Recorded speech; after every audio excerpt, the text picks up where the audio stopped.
I'm going to show you how to add collaborators in Google Keep. So it's really easy, so let's get right into it.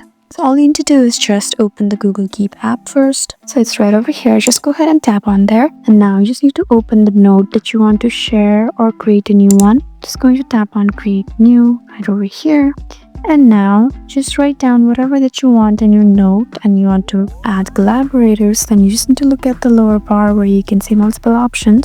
You just need to look at the bottom right corner one where there's a 3-dot button. Let's go ahead and tap there. And now you have options like delete, make a copy, send collaborators, labels, send app feedback.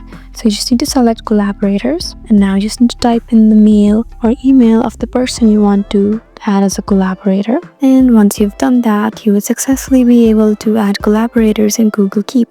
All you need to do is tap on the top right corner option that says done, and there you go. That's how you do it. I hope this video was helpful for you. Please leave us a like and drop us a comment down below, and we'll see you again in our next video. Thank you for watching.